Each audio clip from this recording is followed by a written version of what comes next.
Chapter 15. News reports started coming in less than 30 minutes after the stutter broke. Simultaneously, at locations across the globe, impossibilities occurred. All of them were captured on video. Intentionally. 9:12:42 p.m. Pier 14, San Francisco. Civilians witnessed filmed two police officers closing in on a suspect, their tasers drawn. The suspect, a man in his 30s of African descent, offers no resistance. In the space of a single frame, the entire scene changes. Two strangers have materialized. They are dressed head to toe in black save for smiley masks. The white letters on their shirts read peace. They wave, friendly. The strangers somehow are suddenly in possession of the police officers' tasers. The officers' faces are painted with clown makeup. Their belts have been loosened. Their pants are around their ankles. Still moving forward at a brisk pace, the cops trip and crash to the pavement. The suspect shouts, "Oh my God! Oh my God!" repeatedly. The strangers mime laughter, then the taser the two cops. In the space of a frame, they are gone. The incident was filmed by 3 separate witnesses. 9:12:42 p.m. Outside Melis Restaurant, Santa Monica. Security footage captured a celebrity socialite exiting the restaurant with a male companion. Their gunmetal Infiniti Q60 pulls up. The valet exits the car, holding the passenger side door open for the socialite, as her companion walks around the rear of the vehicle to enter the driver's side. In the span of a single frame, the vehicle and the socialite are gone. Footage shows the male companion accosting the valet. Footage ends. 9:12:42 p.m. The Viper Room, West Hollywood, 8 miles from Melis Restaurant. The venue was playing host to a well-known heavy metal act. Security footage and handheld recording uploaded by a dozen attendees at the concert showed the headline act on stage, mid-performance. In the span of a single frame, the disappearance of socialite appears on stage, flanked by 2 black-clad figures in peace shirts and smiley masks. Their cartoonish figures wave animatedly at the crowd. After a moment, the socialite collapses in high distress. The band, now realizing what is occurring, summons security. The 2 masked suspects run to the edge of the stage, leap toward the crowd, and vanish in midair. 7:12:42 a.m. Al-Salamiyah, Syria. Footage from a single stationary camera. 20 bound men kneel, facing away from 10 hooded men, carrying automatic weapons. One hooded man delivers a short, curt speech to the camera. The 10 men then level their weapons at the back of the captives' heads. A figure appears mid-frame, wearing a now distinctive peace garb. She waves happily at the camera. Within a second she is gone. The captives are given a second to react to the interruption before, in the space of a single frame, the weapons they were holding vanish from their hands. At the same time, their kneecaps simultaneously explode and all 10 hooded men collapse, screaming to the ground. Notably, the captives' hands are now freed, and the missing automatic weapons have been laid before them. This scene was uploaded to a wide spectrum of sites across the Middle East. By the time Western media picked it up, the file had been viewed an estimated 489,000 times. 12:42 a.m. Washington, D.C. The simplest incident of them all. The United States President, in the final months of his administration, calls a late-night press conference to address the mass shooting of Everport University and now the attack on Monarch Tower itself. Beyond letting the nation know what's being done, he expresses the hope that his successor will have better fortune in curbing this uniquely American illness that he had. He concludes by assuring the press that the public that solid leads have been gained on the so-called peace movement, that a terrorist is a terrorist no matter the nationality, and that strong and decisive action could be expected shortly. The events of the night were startling and upsetting, but Americans should not be intimidated. They would continue forward as they've always done. Smiley appears behind him, and to the right a large caliber handgun leveled at the back of the president's head. In the time it takes a Secret Service agent to yell, "Gun!" the trigger is pulled. There is a pop. The president flinches, and a flag unfurls from the weapon's barrel. It reads, "Time's up." Smiley vanishes before anyone can touch him. The president is rushed out. Saturday, 8th of October 2016, 9:45 p.m. Monarch Tower, Martin Hatch's apartment. Martin Hatch splashed a finger of 50-year-old Delmore into a tumbler of Tuscany crystal. At that moment, the walls of his office were transparent, providing a soothing view of the atrium and garden. Shell casings had been swept away. Tomorrow, Workers with appropriate clearance would repair the bullet holes. Window cleaners were, at that very moment, squeegeing streaks of Donnie from floors 49 through 46. Our final chapter begins with a non sequitur, he assured Paul. That's all this is. The future is written. We both know that. The events of the gala, the destruction of Sophia's lab, her abduction, this changes nothing. Paul was pacing, shaking his head, clearly wanting to rub and soothe his infected hand, yet fearing to touch it. No, the gala, a disaster, the lab destroyed, and the Kim specimen gone with it. The treatments, the research lab, Ash. How did Jack know? How did I not foresee that? In all my explorations, deepening with each foray, how did I not see this happening? Your agitation gains us nothing. Something works against me here. This is wrong, Paul. It's wrong, Paul. Paul's head flicked up, wild. You were prepared. Failing mental cohesion was always going to jeopardize the lifeboat. You laid down clear steps for moving forward. You didn't have to think anymore or worry. Trust those steps. Martin sipped, letting the liquor mellow in his mouth before tracing a warm line down his throat. Let's get on with laying a strong foundation for the development of Project Lifeboat. Let's get on with saving the world. Rage boiled at the underside of Paul's skin, but Martin's word filtered it, soothed the part of him that was still most like his old self. Yes, let's debrief. Martin moved behind his broad desk, the heavy crystal tumbler clinking on the surface of black glass. He tapped a virtual key, transforming the eastern-facing wall from clear to opaque before coming to life as a video board, dividing and subdividing into multiple news feeds. Dozens of talking heads covered the events at Monarch Tower. Our people in Washington have contrived to keep the FBI from our door for a few more hours, Martin said. It'll be all we need. Sophia, Paul uttered. They took her to the swimming hall naturally. The helicopter was abandoned and the car stolen. It'll be a relief to finally take possession of Will Rossing's prototype when this is over. Jack thinks he can change things. I've taken steps to bring Sophia back safely and claim that machine for ourselves. I respect the structure of causality was much to you, Paul, but I do wonder if we should have just seized the machine years ago and been done with it. Paul was raving. She was shot in the leg. Sophia? Paul shook his head. No. The woman with Jack. Beth Wilder. When I first met her, she told me her name was Beth. She had the same wound. It was fresh. I bandaged it for God's sake. He thought of Will's machine gathering dust at the bottom of that dry pool across town. Monarch had known about it for years, all part of keeping tabs on Will. She goes through the machine. Everything that happens, happens. It doesn't matter. Paul, look. Martin flickered through the various news feeds, all of them reporting a second peace movement strike on a Monarch target within 24 hours. The tower itself. First University Lab, and now the grand unveiling of Monarch's new innovation, Chronon technology. Martin flipped through the feeds. What is Chronon technology? Said the hardware demonstrated an ability to be anywhere at any time, patient in perfect suspension, and a great advance in medical. Despite the attacks, share prices have skyrocketed in the wake of documents and footage released. Terrorist groups interested in the technology. Hatch was unavailable to comment on Chronos, of course, being the Greek god of time. A field study once widely derided now seems to be vindicating itself with a vengeance. The state's military is said to be interested in exploring the applications of this technology renders borders useless. Threat to global peace. Some say the survival of our species. Wearing smiley masks is a joke. Authorities urge people not. The stage is set, Martin said, turning to face Paul. The world knows what Monarch can do.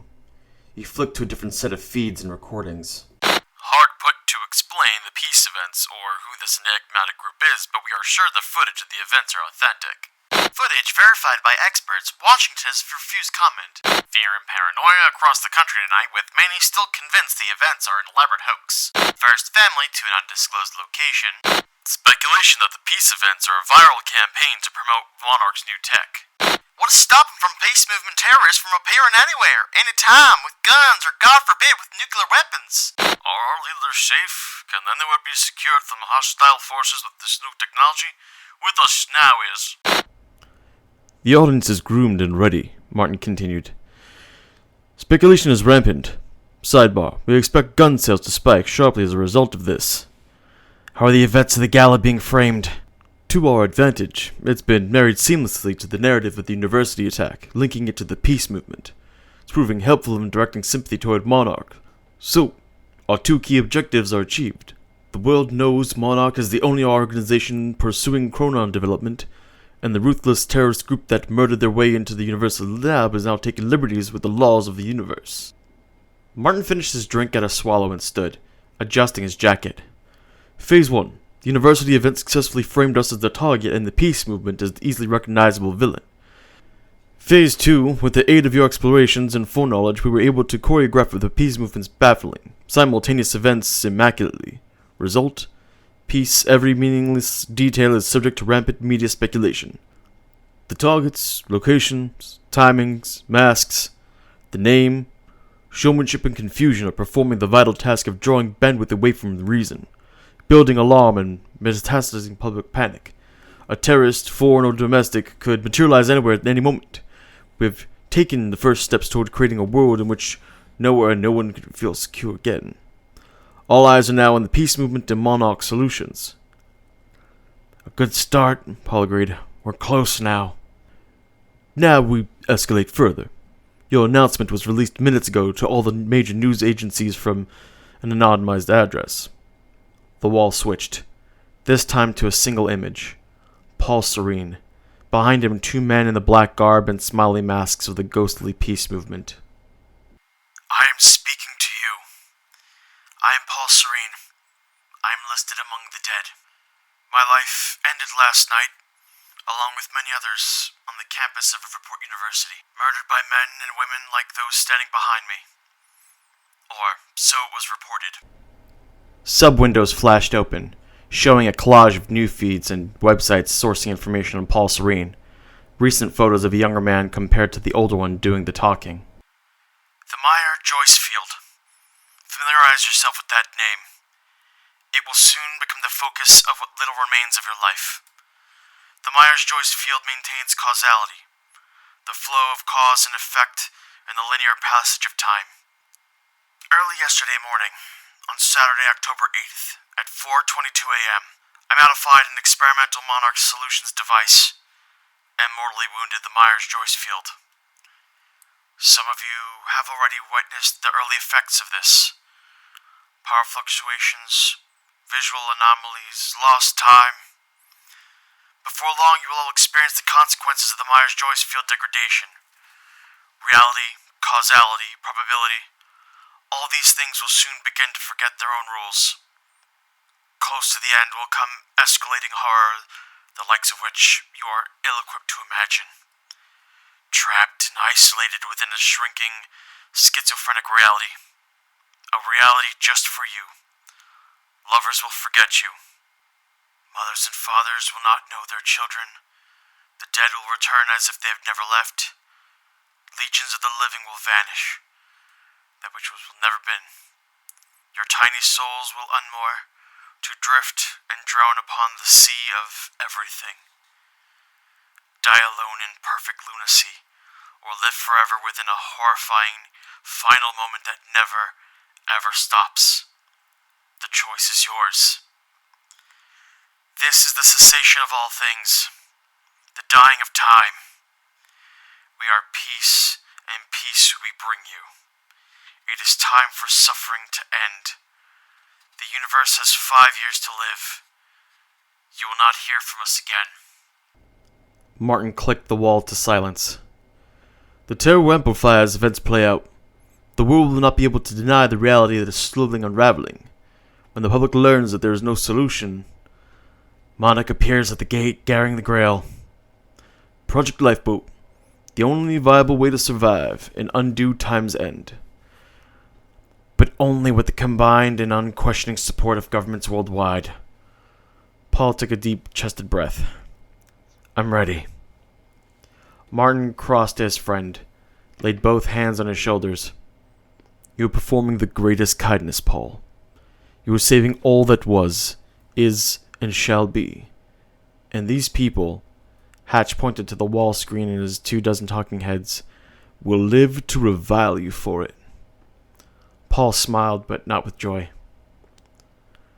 "Only if I succeed. I'll leave you to prepare. You're going?" "Not for long, old friend. Never for long." Saturday, the 8th of October 2016, 9:56 p.m., Monarch Tower, Chronon Labs, 450. Horatio had taken Nick to a bank of elevators, away from the chaos of the atrium, straight up to floor 50. They stepped out into what Horatio called the Chronon Labs. The place was a mess. Glass everywhere, the crosshatch frame of the utterly destroyed false ceiling empty with a larger vaulted chamber of ceramic white. At the far end of the chamber that contained the labs, above the frame of the false ceiling, the smoking wreck of an expensive demountable was picked over by yellow-suited technicians. Nick kicked a flimsy mound of fire-retardant foam, watched it scatter and drift. "I've been inside Monarch's system for months," Horatio was saying. "Installed the rootkit back when the tower systems were still being finalized. Even so, I've been able to get a lot of dirt on the Chronon division or Hatch." "Why'd you think there was dirt?" "Beth made a convincing case." Horatio headed left, away from the burning demountable and fire crew.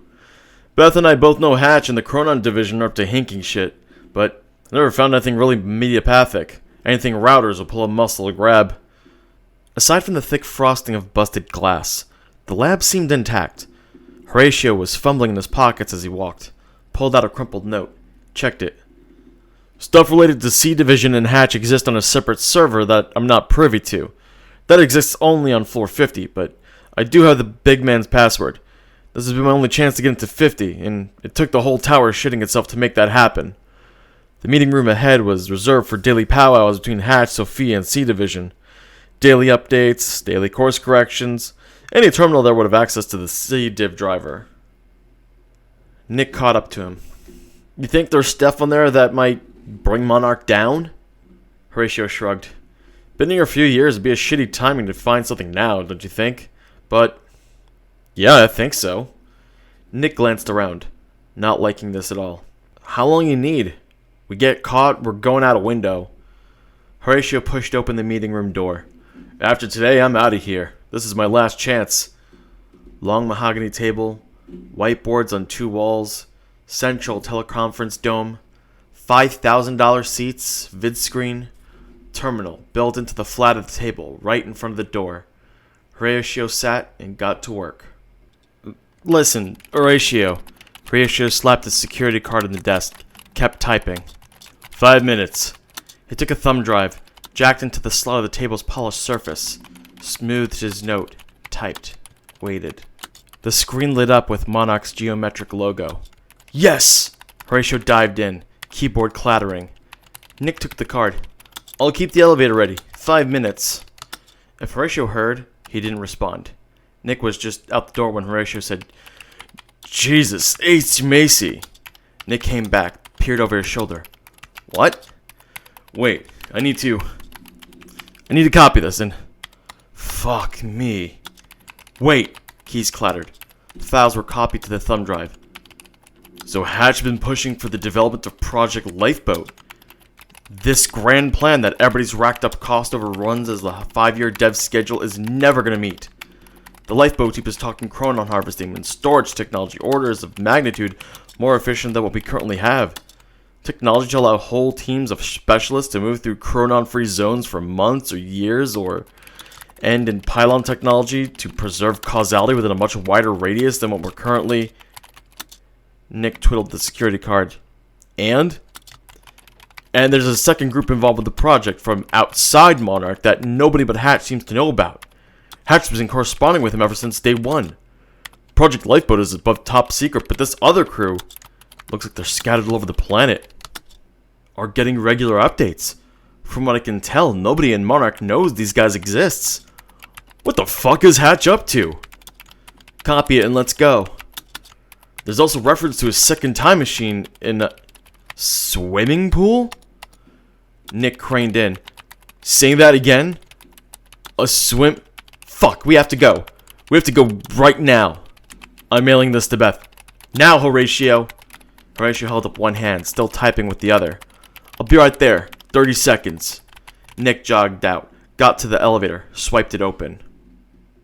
If Horatio had found something that could cause some damage, yeah, Nick was all for using it to give Monarch in the neck. But it wouldn't mean anything if they were too dead to use it. Nick glanced at his watch. Horatio, come on, Whoa. Horatio was no longer typing. He was in his seat, shuddering, arms slack by his sides. Martin Hatch stood next to him, 4 fingers and thumb locked deep into Horatio's throat, gazing at Nick, and Horatio's ran left out of him. Nick swung into the elevator and hammered the door close button. Martin Hatch to watch him go.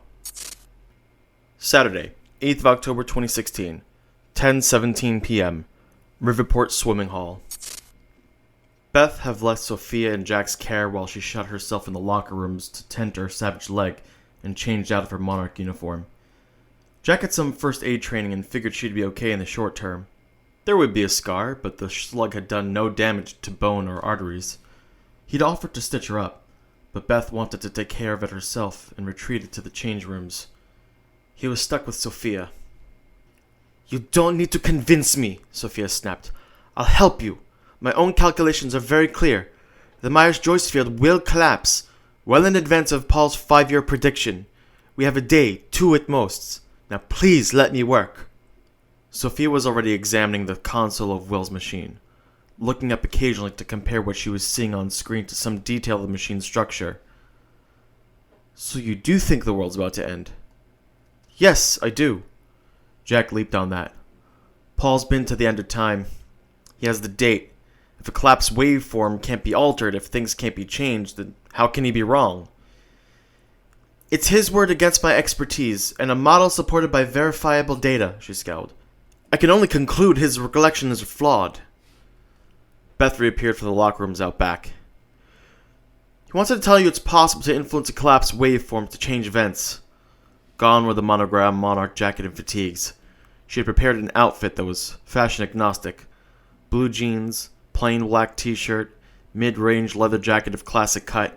An outfit that wouldn't look out in place any time in the last 20 years. Jack, she said, you have to let go of the idea that you can save Will. Focus on what's possible. Jack let it go, but wouldn't be giving up. Will was alive in 2010. There had to be something he could do. Beth turned to Sophia.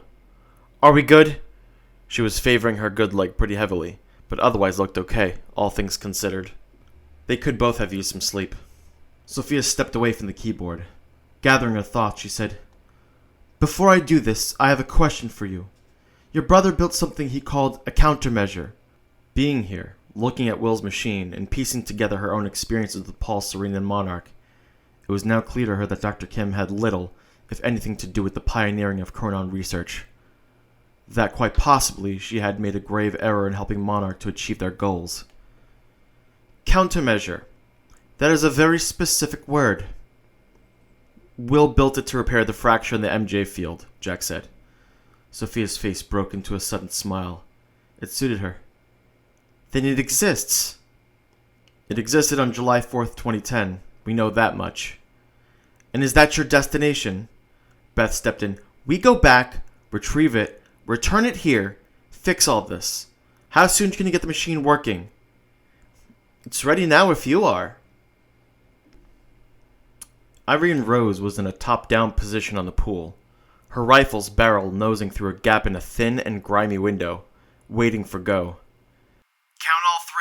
Joyce, Wilder, Amaral, they're focused on the machine. Seems pretty excited about it. Gibson was hanging out on the corrugated eave, outside the cafeteria window.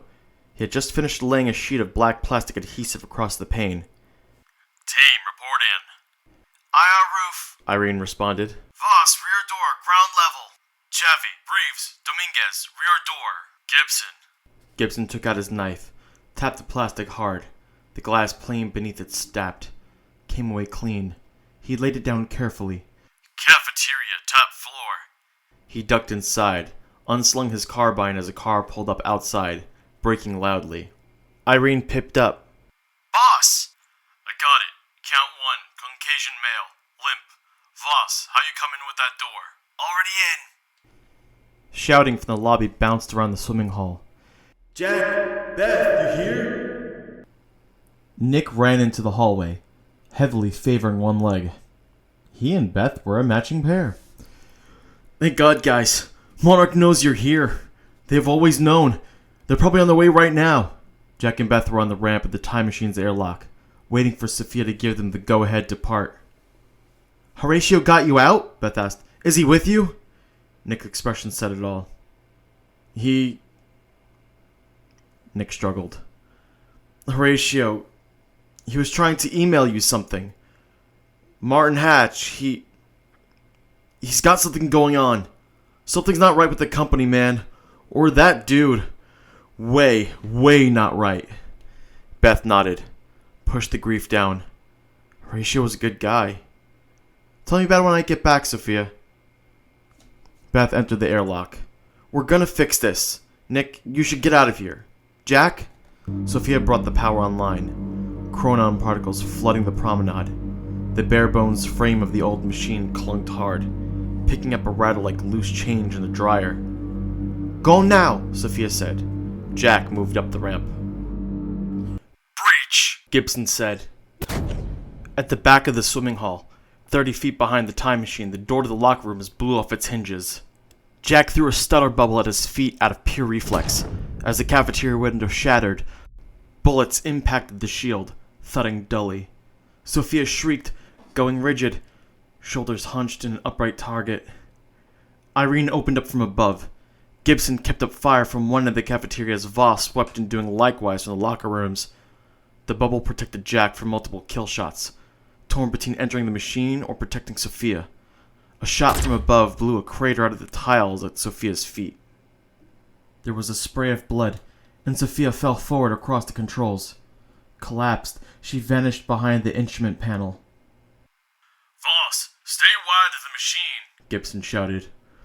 Wide of the machine, we need that. The airlock sucked shut. Beth! Nick fell back into the lobby, wide-eyed. Jack ran to the airlock, but he'd been there before. It wasn't opening. Beth had her notebook out, scribbled, tore off a page, pressed it to the viewport. Charge must expend. Not safe to open. See you there. He was shaking his head no. Beth pressed her hand to the viewport and stopped. Jack angled his view, knew immediately why she wasn't going through. Something had gone wrong. The left hatch to the door to the past, the one they were meant to take, was closed. The right one was open. The past was locked. The future waiting. Something must have happened when Sophia went down. Had the controls taken a hit? It was impossible to tell. The machine began to tremble violently. From somewhere in the back of the promenade, a riveted steel plate detached and crashed to the tiles. Voss didn't risk getting into Jack's line of sight. Irene and Gibson held fire, waiting for the shield to drop. At least 50 bullets waiting for permission to splash right through Jack. Jack took a chance. He stepped out of the bubble, sprang 3-round bursts toward the ceiling line windows. Dirty glass shattered as military rounds punched through the rusted iron paneling, sending Irene flinching back from the edge. Gibson took a shot, but not before Jack manifested a second shield in his line of sight that took the hits. Jack cleared the short distance between ramp and console, throwing down the third bubble as Voss opened up. 3 rounds pounded dully into the bubble, eye level with Jack. Boss! Chaffee piped up in Gibson's earpiece. You want us in there? Negative. Stand by. Sophia was at Jack's feet, face down and unmoving. The dark fabric of her evening gown made it tough to tell where she had been hit. Blood pooled into an antiseptically sheeted tiles. There was blood on the console, one thick line pawed diagonally across the screen and keyboard, ending at Sophia's fall. The destination date had changed. The trip to the past was now a trip to the future. The destination committed and locked, and the date was blank. Through the airlock's grimy viewport, Beth pressed a hand to the glass. She tried for an "oh well" kind of smile, pointed at her watch and then at Jack. "Don't be late," gave a single wave, and just like that, walked into the future. No date, headed forward, the end of time. Beth, wait! The machine screamed and threw off a pounding beat of energy. Jack didn't notice Irene dropped through the ceiling. a fast rappel, timed to coincide with the machine's flash and noise. He leaped the console and went after Voss, who immediately booked it beneath the machine. Boss, I need cover! Gibson pressed a finger to his ear mic. Nice going, Voss. Keep him busy. I ain't playing, boss. Irene glanced over her shoulder. Nick was still at the entrance, framed and petrified in the doorway. Don't sweat it, Voss. I got you. She blasted a few random shots in Nick's direction to send him hobbling. Gonna play with your little friend, Joyce. Hope you don't mind. She set off after her target with an easy, loping grace. Jack gave up on Voss, changed course, and jetted after Irene. Nick retreated to the lobby. Irene used gunfire to herd him up the stairs to the cafeteria and chased along behind. Gibson waited until Jack had pursued her far enough to take him beneath the cafeteria, then hopped out of the window. Chaffee, time to bug out.